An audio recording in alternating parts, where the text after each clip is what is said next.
Agama dimulai dari keyakinan. Maka kehancuran agama selalu dimulai dari kehancuran keyakinan, iman atau akidah yang dimiliki oleh seseorang. Dan untuk menghancurkan nilai-nilai iman yang kita miliki ini, orang rasanya tidak akan menghantam kita dengan peluru kendali. Orang tidak akan mengirimkan nuklir ke sini. Orang tidak juga akan mengirimkan satuan militernya ke sini.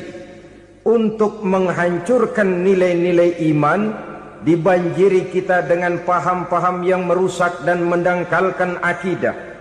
Baik ia bernama materialisme, baik ia bernama sekularisme, baik ia bernama banjirnya maksiat dan munkarat, baik ia bernama banjirnya peradaban dan kebudayaan yang menghancurkan moral daripada anak-anak kita, sedikit demi sedikit melenturkan dan melunturkan nilai-nilai keimanan kita, untuk kemudian pada waktunya nilai iman itu akan bertukar dan berganti menjadi nilai syirik kepada Allah Subhanahu wa ta'ala.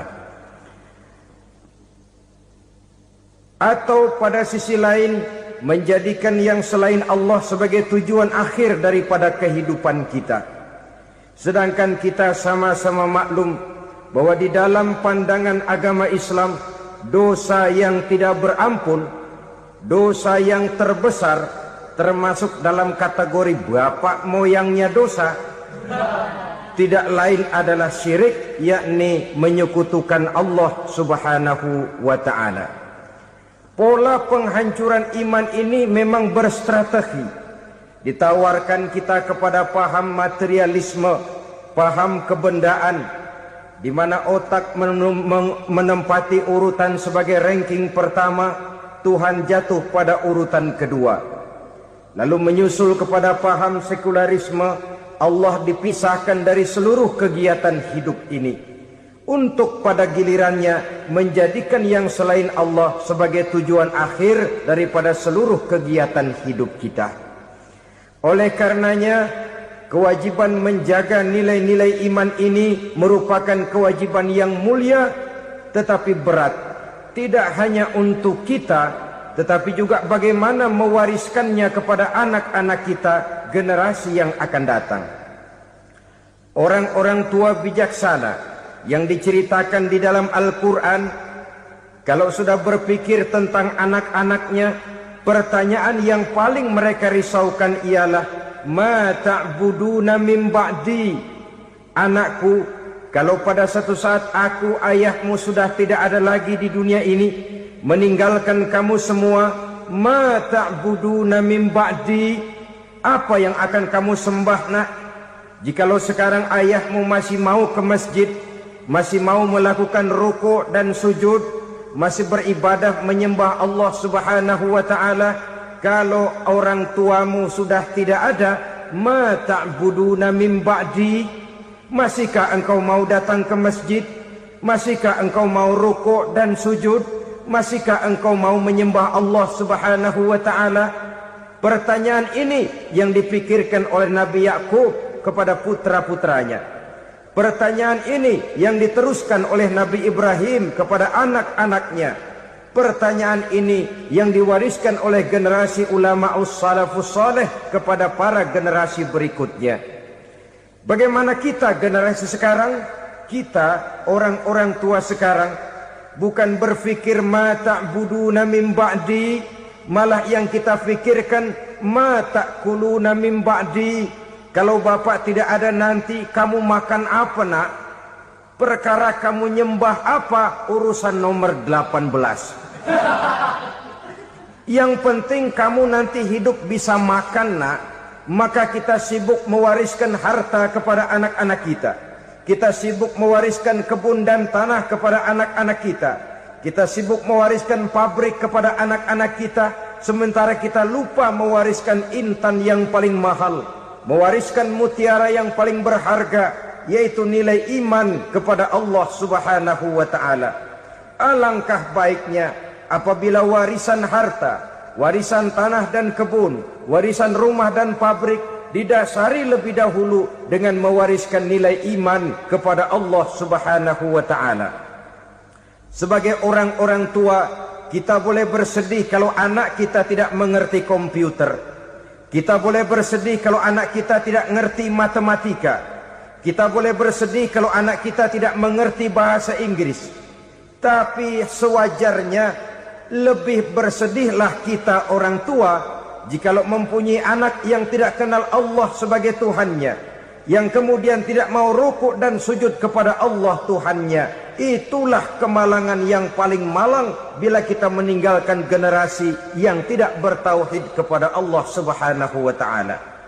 Betapapun anak kita tidak ngerti komputer, saudara, paling-paling kerugiannya cuma kerugian dunia. Masuk dia ke alam barzakh, munkar nakir tidak akan sempat tanya kau belajar komputer apa tidak. Kumpul dia di padang mahsyar, malaikat juga tidak akan tanya matematikamu nilainya berapa. Yang ditanya kau kenal Allah, kau rukuk dan sujud kepadanya, kau pernah datang ke masjid. Oleh karena itu sekali lagi, menjaga nilai iman tidak hanya untuk kita, tetapi juga mewariskannya kepada anak-anak kita, generasi yang akan datang. Sungguh kemalangan yang paling besar apabila kita meninggalkan anak-anak kita. Mereka kita tinggalkan lemah ekonominya, itu tidak baik. Mereka kita tinggalkan lemah otaknya, itu pun akan membuat mereka tertinggal oleh yang lain. Tapi yang paling celaka, jikalau kita tinggalkan mereka dalam kondisi lemah imannya, rapuh akidahnya, tidak baik dan tidak betul keyakinan hidupnya. Oleh karena itu Nabi berpesan, jauhilah 7 perkara yang merusak. Yang pertama, syirik kepada Allah Subhanahu wa taala. Menyekutukan Allah baik dalam ucapan, dalam keyakinan ataupun dalam perbuatan. Ini perkara pertama yang termasuk 7 perusak besar di dalam kehidupan. Kalau sudah jatuh kita ke lembah syirik, bagaimanapun banyak kebaikan yang kita kerjakan, berjiwa sosial, bertangan pemurah, gemar menolong orang lain, kalau memang dasarnya syirik, maka seluruh kebaikan kita akan hancur, tidak akan ada nilainya dalam pandangan Allah Subhanahu wa taala.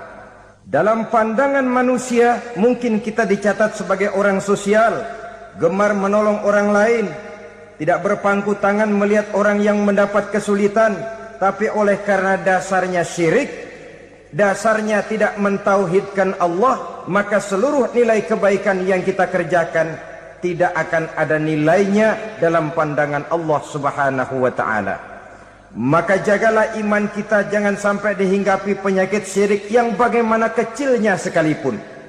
Sekali lagi, baik syirik dalam bentuk ucapan, syirik dalam bentuk keyakinan, sampai kepada syirik dalam bentuk perbuatan, kita berhindar kepada sifat-sifat yang sedemikian itu.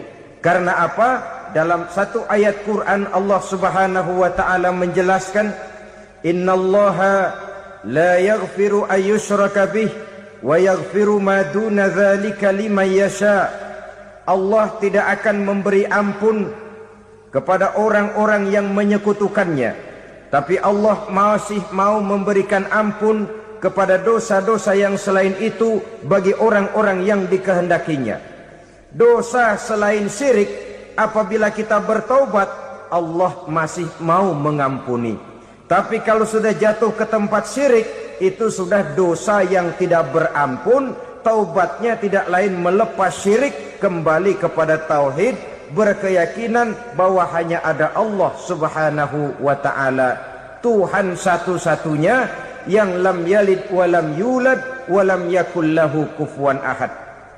Tidak beranak, tidak pula diperanakkan, dan tidak satu pun yang dapat menyerupai Tuhan Allah Subhanahu wa taala. Saudara-saudara kaum muslimin rahimakumullah, bahwa kita di zaman sekarang memang tidak menyembah berhala, ya.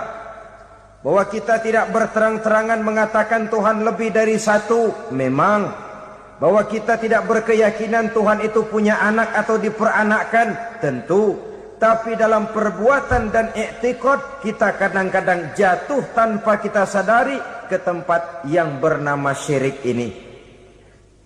Oleh karenanya, di zaman di mana teknologi makin canggih, di mana kemajuan pembangunan makin menjangkau berbagai aspek kehidupan, diperlukan keseimbangan antara kemajuan fisik material dengan kemajuan mental spiritual.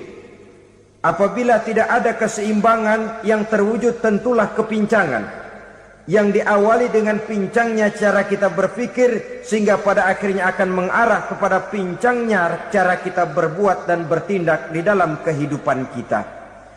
Oleh karena itu Nabi berpesan, jauhilah sifat syirik, karena syirik merupakan dosa yang teramat besar. Ini sifat merusak yang pertama. Yang kedua kata Nabi, wasihra, jauhilah sihir. Sihir ini juga termasuk perkara yang merusak kehidupan. Kita semua sama-sama maklum bahwa sihir sebenarnya bukan persoalan baru. Sejak sebelum datang Islam, sihir itu sudah ada. Di zaman Yunani kuno, sihir ada. Di zaman Mesir kuno, di zaman Cina kuno, dan yang lain-lain yang serba kuno, sihir itu sudah ada. Bahkan para nabi pun, para rasul yang diutus oleh Allah Subhanahu wa ta'ala, senantiasa berhadapan dengan ahli-ahli sihir untuk menguji kebenaran dari misi yang mereka bawa. Sihir adalah perbuatan di luar kebiasaan yang bisa dikerjakan oleh ahlinya dengan bantuan jin atau setan. Hukum mempelajari sihir adalah haram, mengamalkannya lebih haram lagi. Sebab itu saudara-saudara, sihir merupakan perbuatan merusak yang harus kita jauhi. Ciri-ciri daripada perbuatan sihir, pertama, ia mengandung tipuan, bayangan khayal. Di zaman Nabi Musa misalnya, orang melihat tambang-tambang itu seperti ular. Nabi Musa melayangkan tongkatnya menjadi ular-ular besar yang memakan ular-ular kecil ciptaan tukang-tukang sihir Fir'aun tadi. Lalu sihir bisa terjadi dengan bantuan jin kafir atau setan. Kemudian ciri yang ketiga, sifatnya halus dan tersembunyi. Taruh kata ada seorang ahli sihir yang mempergunakan ayat-ayat Quran sebagai jompa-jampe, sebagai baca-bacaan, itu cuma sekedar kedok. Tujuannya tidak lain menjadikan agama sebagai kedok untuk membenarkan cara yang dimurkai oleh Allah Subhanahu wa ta'ala. Satu hadis yang diriwayatkan oleh Imam Bazar dan Tabrani, Nabi berpesan, laisa minna man tatayyara lahu au takahhana au tukuhhina lahu au sahira lahu. Tidak termasuk ke dalam golonganku, kata Nabi. Tidak termasuk umatku. Siapa mereka? Man tatayyara lahu, orang yang bertatoyur. Apa tatoyur itu? Dari kalimat toyaro, artinya terbang. Toir biasa diartikan dengan burung. Tatoyaro percaya kepada suara-suara burung. Man tatoyaro lahu, mempercayai, meyakini dengan benar-benar kepada suara beburungan. Kan suka ada itu, nah bunyi burung tuh, maling liwat. Maling liwat. Burung bunyi, maling liwat. Itu termasuk tatoyaro lahu, percaya kepada suara burung. Kan aneh kalau suara orang nggak dipercaya, suara burung malah dipercaya. Ada ustadz ceramah, kiai ngaji, nggak mau didengerin, burung dengerin bener. Nah, suaranya dari sebelah mana? Belah kulon. Nah, itu tandanya ano. Habis dihitung-hitung. Itu termasuk tatoyaro lahu.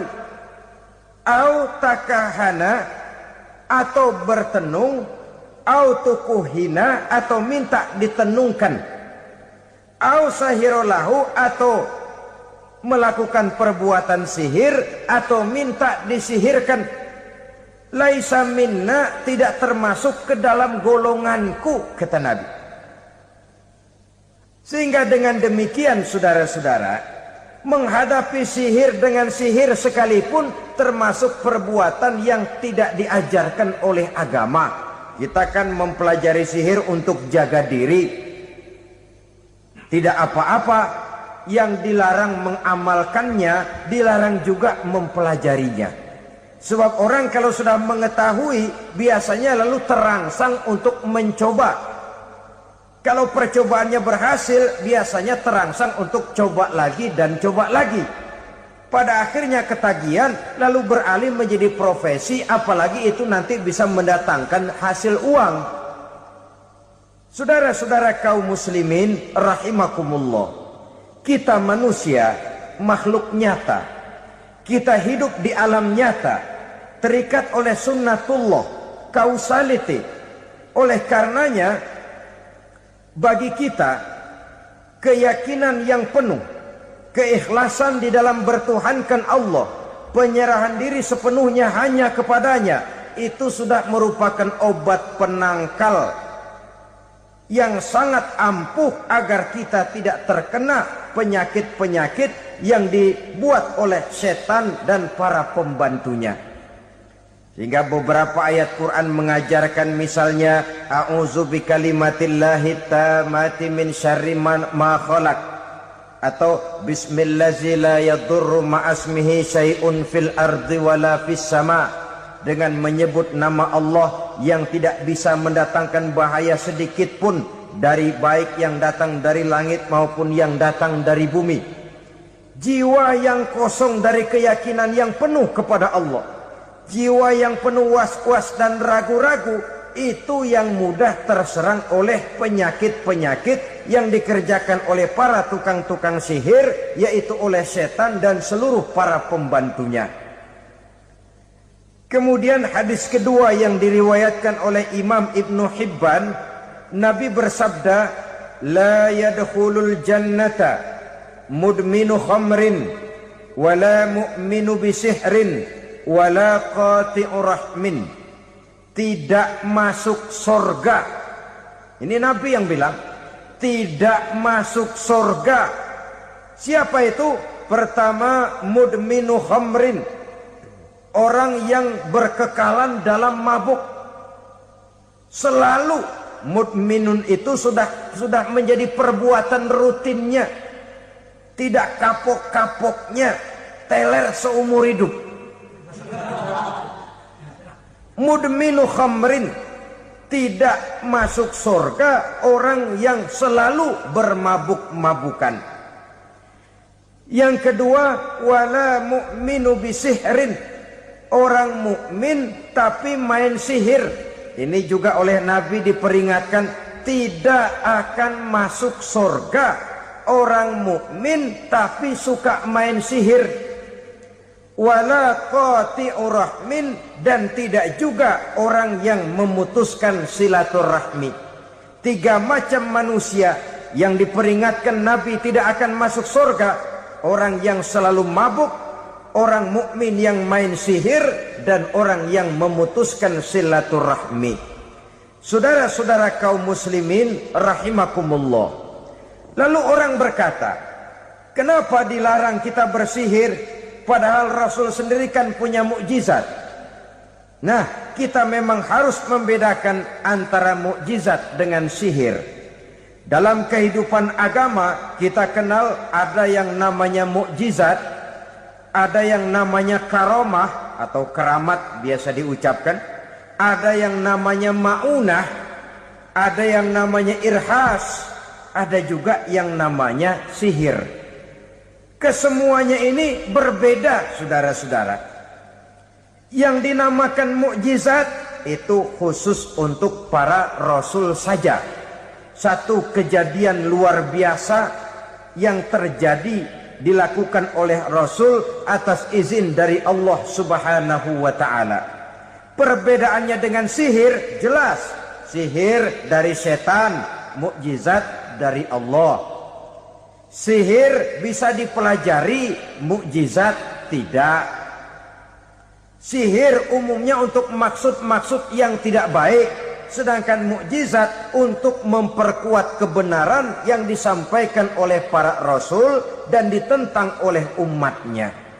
Bahkan kafir Quraisy dahulu menganggap orang-orang ahli sihir itu berada dalam satu posisi yang hina, sehingga mereka mengatakan dan menuduh Nabi Muhammad sebagai tukang sihir. Tuduhan sebagai tukang sihir adalah tuduhan yang sangat aib dan hina. Di tengah masyarakat kufar jahiliyah, kedudukan tukang sihir dipandang sebagai kedudukan yang hina, sehingga mereka mengejek Nabi dengan sebutan tukang sihir. Jadi mukjizat hanya untuk Rasul saja. Kemudian karomah. Karomah ini asal kata dari karomah, kehormatan, kemuliaan yang diberikan Allah kepada hamba-hambanya yang rajin mendekatkan diri kepadanya.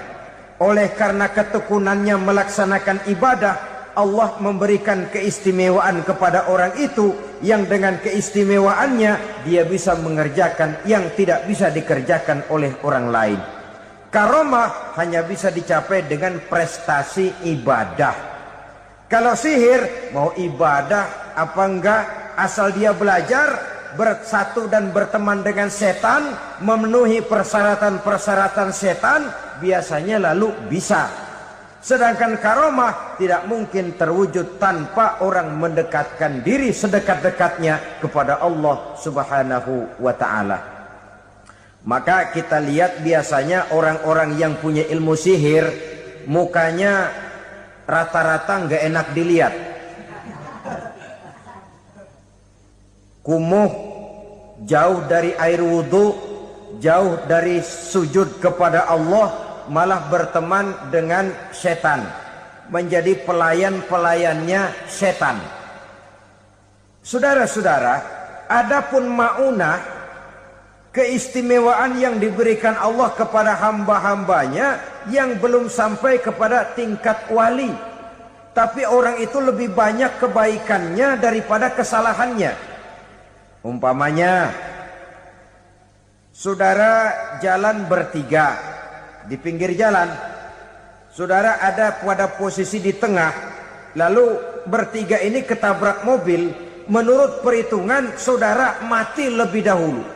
Tapi terjadi hal yang aneh, dua teman saudara mati, saudara malah cuma luka dan lecet sedikit saja. Apa itu?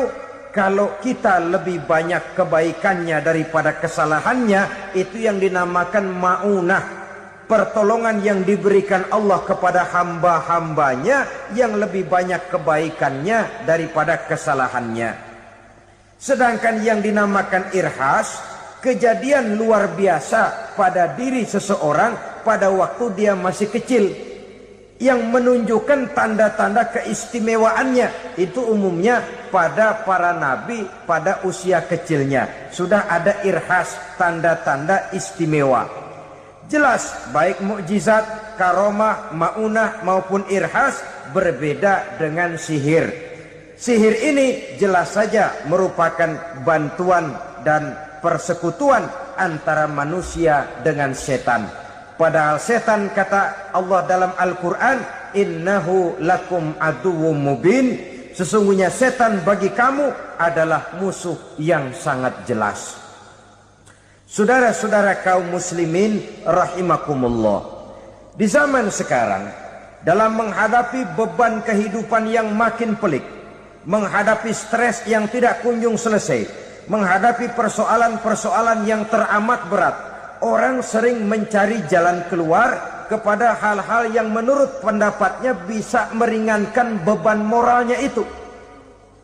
Pergilah dia mencari sesuatu yang dapat meringankan bebannya.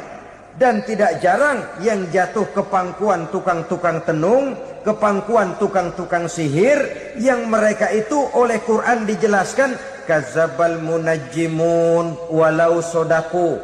Tukang-tukang tenung, tukang-tukang sihir, mereka itu bohong walaupun benar. Maksudnya bohong walaupun benar, artinya kalau yang mereka kerjakan benar, itu sih kebenaran. Benar dengan kebenaran itu lain. Kebenaran, kebetulan bisa, tapi tidak untuk selalu. Apalagi kalau itu sudah membahayakan kehidupan orang lain. Jadi oleh karena itu Nabi berpesan, jauhilah daripada sihir. Kalau sudah jauhilah dari sihir, artinya ya jauhilah daripada mempelajarinya, jauhilah daripada bergaul dengan orang-orang yang ahli di bidang itu, karena dari pergaulan segalanya bisa menular. Baiklah saudara, ini yang kedua. Yang ketiga pesan Nabi, wa qatlan nafsil lati harramallahu illa bil haq. Membunuh orang lain dengan cara yang tidak benar. Membunuh orang yang diharamkan oleh Allah Subhanahu wa taala untuk melakukannya kecuali dengan alasan yang benar. Kita tahu Islam adalah agama damai. Sesuai dengan namanya, ia tidak dikembangkan dengan pedang dan kekerasan. Ia dikembangkan dengan keteladanan dan tuntunan moral. Oleh karena Islam bukan agama kekerasan, Islam pun tidak mementingkan dan mengajarkan kekerasan kecuali dengan alasan yang benar dan bisa dipertanggungjawabkan. Membunuh dengan sengaja, menghilangkan nyawa orang lain tanpa alasan yang bisa dibenarkan adalah merupakan dosa besar dan satu di antara 7 perkara yang bisa mendatangkan kerusakan dalam kehidupan dan yang hendaknya harus kita jauhi. Saudara-saudara kaum muslimin rahimakumullah, beberapa waktu yang lalu di sebuah kota kecil yang indah bernama New Auckland. Saudara tahu New Auckland? Tuh dari Gunung Kidul masih ngidul lagi. Pernah diadakan satu seminar yang membicarakan bagaimana menyelamatkan masyarakat manusia dari bahaya Perang Dunia Ketiga. Diperkirakan kalau terjadi Perang Dunia Ketiga, manusia tidak akan tersisa. Sebab apa? Pada waktu itu cadangan nuklir yang dimiliki oleh bersama Amerika dan Rusia konon sudah sanggup memusnahkan 6 miliar manusia pada saat jumlah manusia baru 5 miliar. Jadi kelebihan nuklir dunia ini. Kalau terjadi Perang Dunia Ketiga, sulit manusia untuk tersisa. Maka dibahaslah di dalam seminar itu, wah, supaya tidak terjadi Perang Dunia Ketiga, maka perlombaan membuat senjata-senjata canggih, alat-alat pembunuh modern harus segera dibatasi. Dibahas, tidak mungkin kita membatasi perlombaan membuat senjata. Kenapa? Makin maju ilmu dan teknologi, makin canggih senjata yang ditemukan. Atom sudah meningkat menjadi nuklir, nuklir sudah meningkat menjadi neutron, dan kita tahu bom yang bernama neutron ini bom yang cukup membunuh tanpa perlu merusak. Artinya kalau dia diledakkan di kota kita ini, bangunan utuh, jembatan tidak ambruk, rumah-rumah tetap berdiri, tapi semua yang bernama hidup mati. Itu katanya lebih sopan dari bom atom. Sebab kalau si atom ini sudah membunuh, merusak pula. Neutron cukup membunuh saja tanpa perlu merusak. Jadi majunya senjata-senjata teknologi sebagai akibat yang logis dari kemajuan ilmu pengetahuan ini tidak bisa kita batasi. Dan memang sebenarnya yang bahaya bukan senjatanya, tapi manusia yang mengendalikan senjata itu. Mereka kembali kepada prinsip the man behind the gun. Bukan senjatanya yang bahaya, tapi manusia yang mengendalikan senjata itu yang bahaya.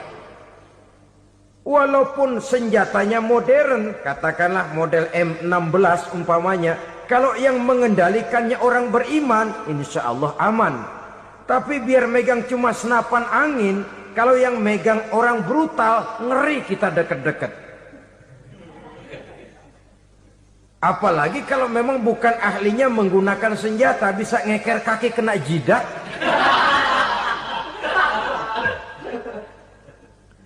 Mereka kembali kepada prinsip lama yang tetap baru.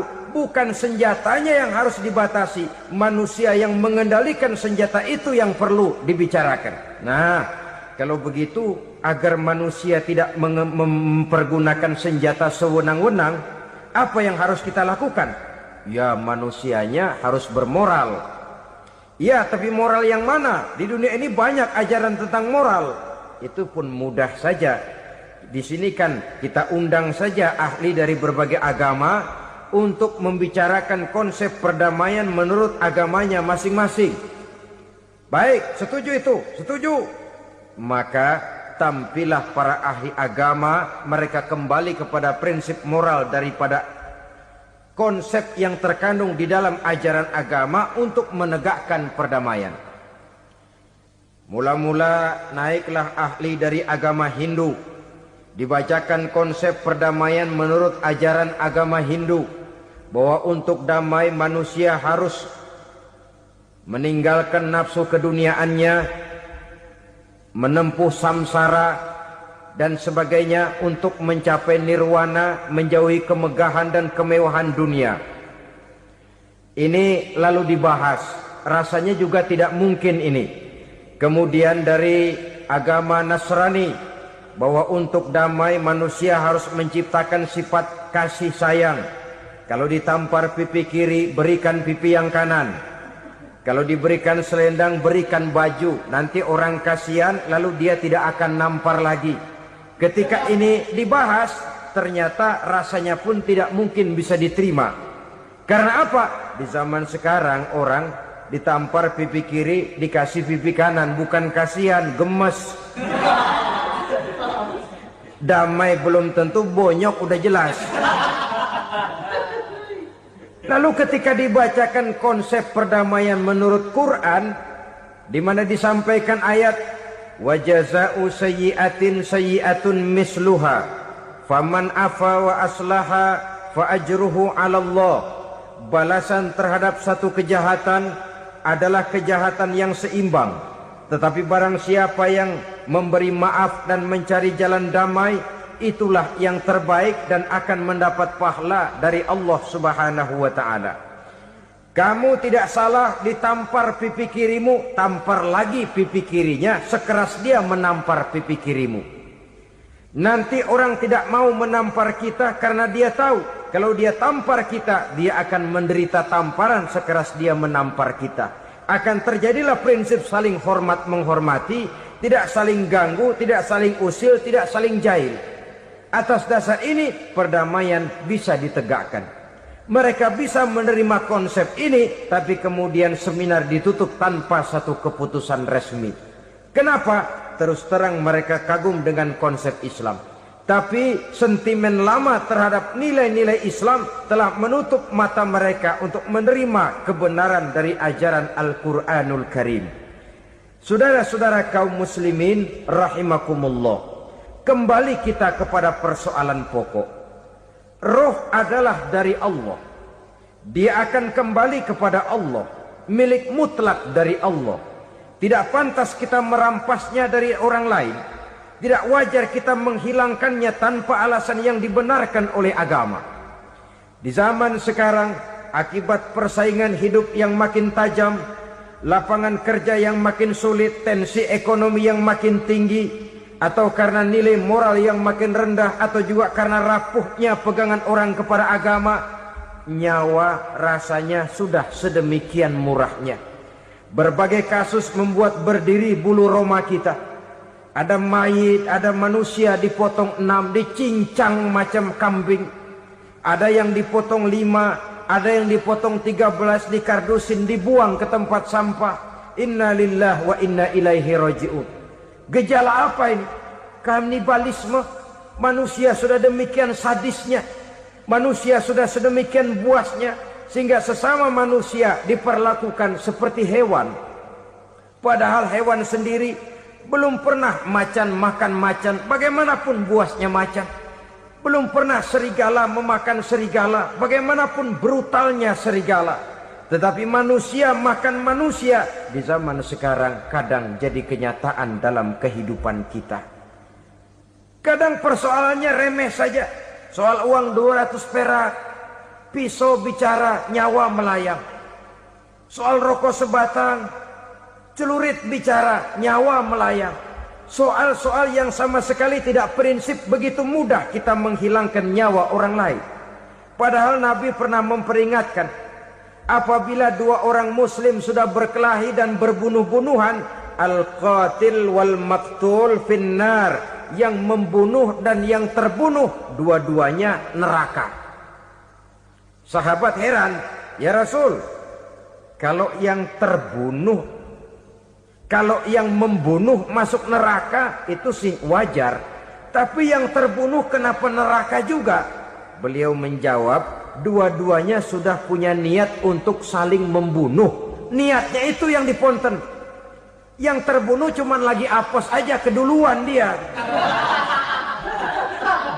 Umpama tidak terbunuh, pasti dia yang akan membunuh. Oleh karenanya al-qatil wal maktul, yang membunuh dan yang dibunuh finnar, dua-duanya masuk ke dalam neraka. Islam menghormati kehidupan. Tidak hanya terbatas kepada sesama muslim, orang-orang yang berlainan agama pun yang mau hidup berukun, damai, berdampingan dengan umat Islam, jiwa mereka, darah mereka dilindungi oleh nilai-nilai Islam yang disebut dengan kafir zimmi ini. Mengganggu mereka sama saja dengan mengganggu aku, kata Nabi. Jadi oleh karena itu, sayangilah sesama. Kehidupan adalah anugerah Allah, bukan wewenang kita untuk mencabutnya dari orang lain. Bukan wewenang kita untuk merampas dan menghilangkannya dari orang lain. Apa yang tidak enak terjadi pada diri kita, begitu pula lah apabila terjadi pada diri orang lain. Sehingga Nabi mengatakan, la yu'minu ahadukum hatta yuhibba li akhihi ma yuhibbu li nafsihi. Belum dikatakan beriman seseorang kamu apabila dia belum mencintai saudaranya seperti ia mencintai dirinya sendiri. Apa yang enak dirasakan oleh orang lain, enak juga dirasakan oleh dia. Mengukur orang lain dengan diri sendiri. Kalau orang lain tanpa salah saya fitnah, kalau saya tanpa salah difitnah orang, enak apa enggak? Enggak, orang lain juga begitu. Kalau orang lain tanpa salah saya tempeleng kepalanya, enak apa tidak? Tidak. Orang lain juga begitu. Yang tidak enak terjadi pada diri kita, tentu tidak enak juga kalau terjadi pada orang lain.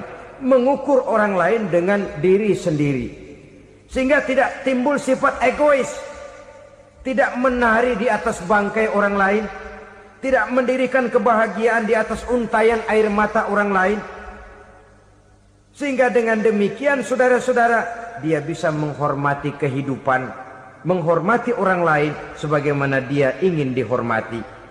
Inilah perbuatan ketiga yang merusak, membunuh orang lain dengan yang diharamkan Allah tanpa alasan yang benar. Yang ketiga. Kemudian yang keempat, perbuatan merusak wa aklar riba, makan riba. Hidup adalah tolong menolong. Bahasa kerennya take and give katanya. Saling memberi dan saling menerima. Nabi mengajarkan, man kuraba kurbatan min kurabid dunia karaballahu lahu kurbatan min kurabi yaumal qiyamah. Wallahu fi aunil abdi madamal abdu fi auni akhihi. Siapa yang meringankan beban dari beban-beban yang diderita seseorang di dalam kehidupan dunia, Allah akan meringankan bebannya daripada beban-beban yang harus dipikulnya di hari kiamat nanti. Wallahu fi aunil abdi madamal abdu fi auni akhihi. Allah senantiasa akan menolong seorang hamba selama hamba itu masih mau menolong saudaranya. Allah selalu akan menolong seorang hamba selama hamba itu masih mau menolong saudaranya. Apabila kita sudah berpangku tangan terhadap kesulitan orang lain, biasanya pun pada saat kita mendapat kesulitan, kita akan sulit juga memperoleh pertolongan. Nah, riba alias renten, kedoknya adalah menolong orang, tapi sama juga bulu buntutnya dilepas, palanya dicekek. Menolong orang pada akhirnya menjadi beban bagi seseorang, dan memang mencari orang-orang yang berada dalam posisi kesulitan. Biasanya di daerah-daerah di mana musim paceklik, jadi lapangan kerja sulit, sedangkan urusan perut tidak bisa ditunda. Akhirnya orang terjebak ke dalam rentenir, ke dalam riba, ke dalam renten. Bunga berbunga, sehingga satu saat jumlah bunganya bisa lebih besar dari jumlah pinjaman pokoknya. Kemudian kalau juga ternyata tidak bisa dibayar, rumah jadi taruhan. Memang rumah satu-satunya, begitu rumah ditarik mulain camping. Bukankah pada akhirnya akan mewariskan kesengsaraan? Oleh karena itu, kepada kita berusahalah jangan berhubungan dengan rentenir, jangan makan renten dan riba. Kepada mereka yang melaksanakan riba, walaupun mendatangkan keuntungan materi, tapi percayalah, harta yang didapat dengan jalan riba tidak akan membawa keberkahan. Manakala tidak membawa keberkahan, dia tidak akan mendatangkan ketenangan di dalam kehidupan kita. Oleh karenanya, memakan harta riba termasuk perbuatan yang merusak sendi-sendi kehidupan sosial, merusak kehidupan orang lain, merusak kehidupan masyarakat, tetangga, pergaulan, dan sebagainya. Yang kelima, wa akla malil yatim, memakan harta anak yatim dengan cara yang zalim. Nih, memang lezat. Anak yatim itu nggak tahu urusan apa-apa. Kita diamanahkan untuk mengurusinya. Kadang-kadang dibentuklah panitia penyantunan yatim piatu. Yatimnya mah tetap kelaparan, panitianya yang pada gendut.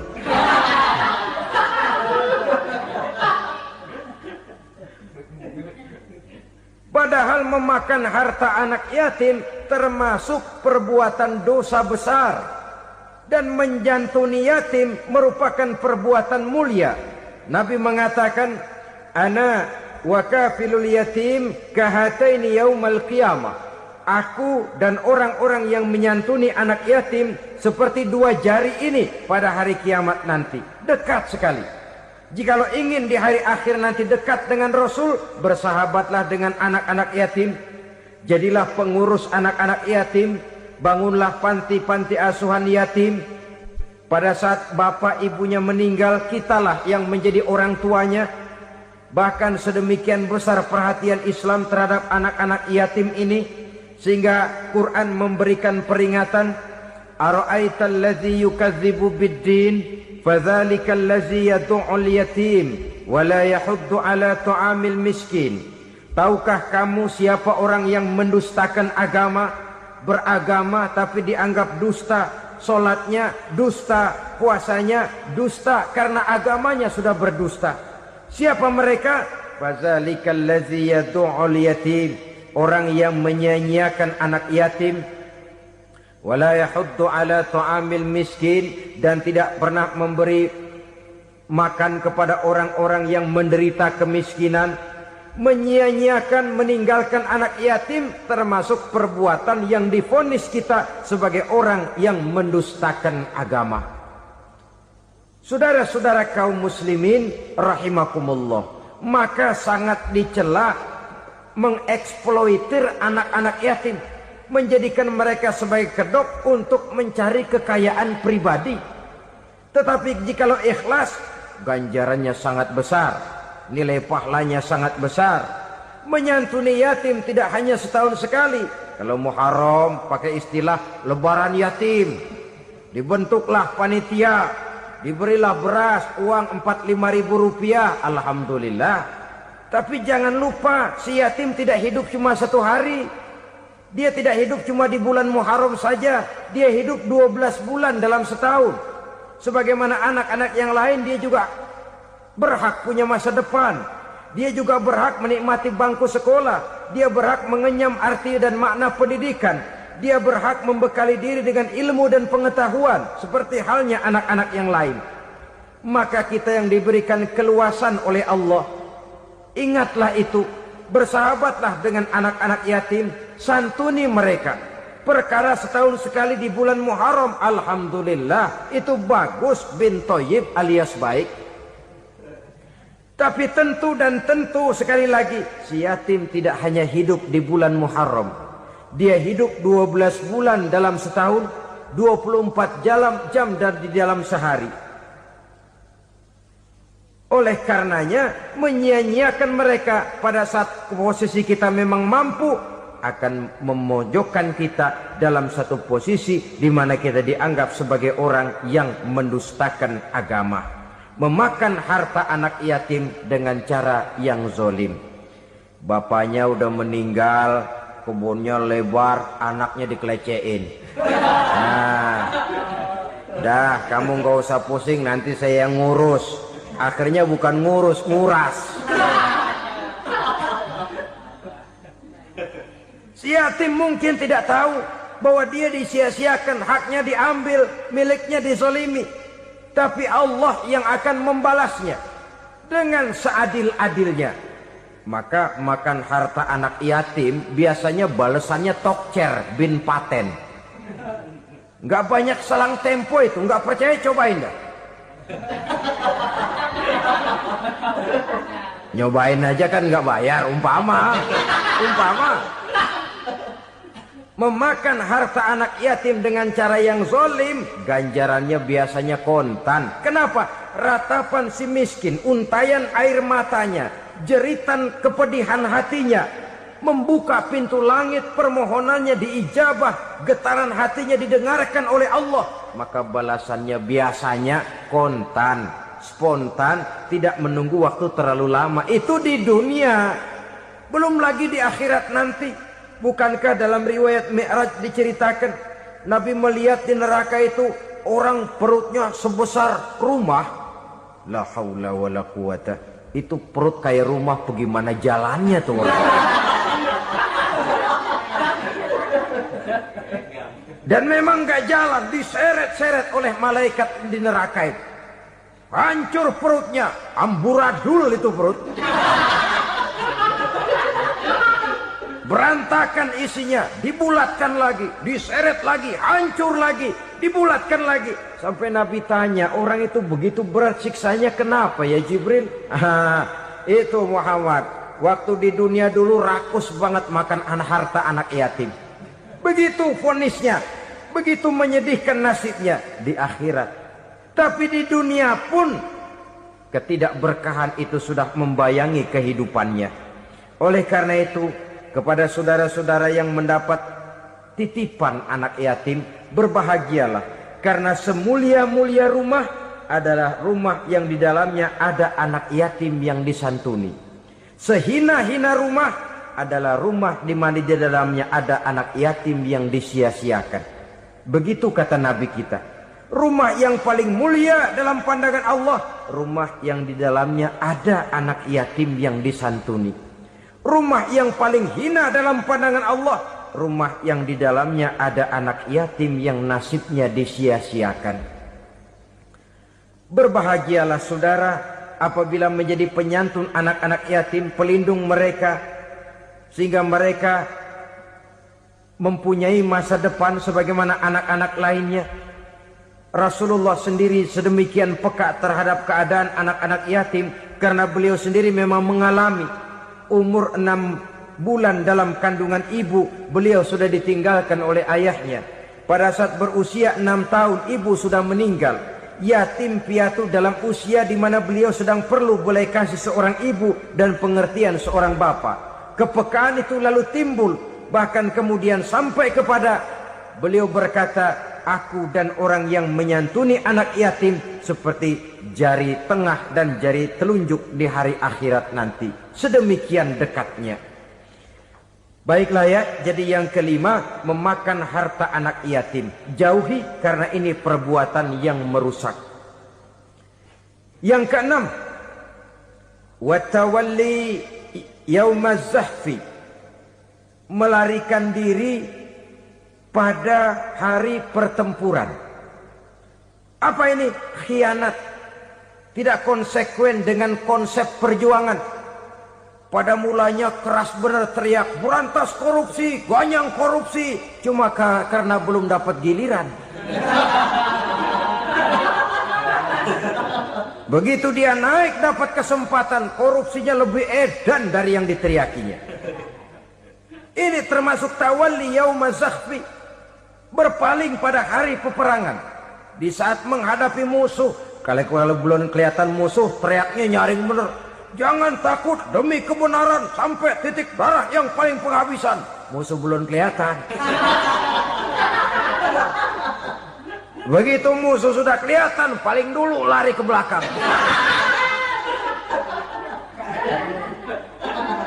Kalau diajak berjuang ada saja alasannya. Sehingga Quran memberikan peringatan kepada kita semua. Mengapa kamu ini berat? Kalau sudah diajak berjuang di jalan Allah, kakimu seperti terhunjam berakar di perut bumi. Berat untuk melangkah berjuang. Lari dari pertempuran tidak konsekuen dengan konsepsi perjuangan. Mau enaknya saja. Dalam kondisi yang sulit lalu berpangku tangan. Ini termasuk ciri munafik yang di dalam Al-Quran disindir dengan bahasa kullama adha'a lahum masyaufi wa iza azlama alaihim qamu. Waktu terang mereka jalan, giliran gelap mereka mandek. Artinya, maksudnya kalau giliran ada untungnya aja, rame-rame teriak Islam. Tapi begitu diminta berjuang, dituntut berkorban, rame-rame mundur. Waktu dilihat di Islam ada untungnya, rame-rame teriak Islam. Pak, saya Islam banget, Pak. KTP saya Islam, Pak. Pokoknya Islam banget dah. Tapi ketika diminta berjuang, dituntut sedikit berkorban, rame-rame mengundurkan diri. Tahun 65 PKI berontak.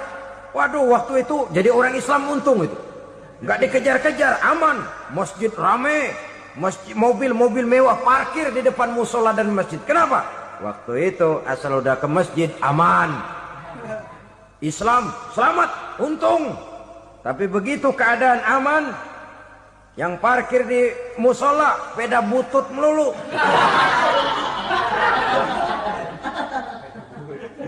Waktu terang mereka jalan, waktu gelap mereka berhenti. Dikala di Islam ada untungnya, baru wah Islam bagus, Islam hebat. Tapi waktu dilihat ada kerugian, jangan bawa-bawa Islam dah. Jangan bicara soal Islam, ini kan bukan soal agama. Bukan soal agama. La haula wa la quwata illa billah. Beragama kita ambil talfik fid din, mengambil yang enteng-enteng saja dalam urusan beragama ini. Tidak konsekuen kita dengan Islam kita. Seolah kita mau memilih mana yang terasa cocok sama selera kita, kita teriak Islam. Beratan aja dikit, rame-rame berpaling.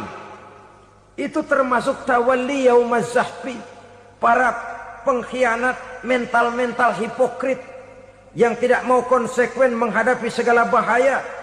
Itu termasuk perbuatan yang merusak. Kenapa? Kalau cuma dia saja yang lari, mungkin tidak jadi soal. Tapi larinya ini akan mempengaruhi orang lain. Nah, pengaruhnya itu yang dicegah. Sebab kalau satu sudah mulai lari, yang lain mulai ngelirik. Ketika yang dilirik kemudian tidak ada reaksi, dia akan ikut lari. Artinya apa? Seorang muslim harus konsekuen dengan konsep perjuangannya, dengan keyakinan keagamaannya, dan tidak memilih yang enak-enak saja di dalam kehidupan beragama. Lari dari pertempuran, bermental khianat, mengkhianati agama merupakan satu di antara sifat yang merusak. Terakhir saudara, wa qazfal muhsanatil ghafilatil mu'minat, menuduh perempuan baik-baik yang tidak tahu menau tentang tuduhan yang dituduhkan kepadanya, menuduh perempuan mukmin yang baik-baik yang tidak tahu menau tentang tuduhan yang dilakukan kepadanya. Fitnah lebih bahaya daripada pembunuhan.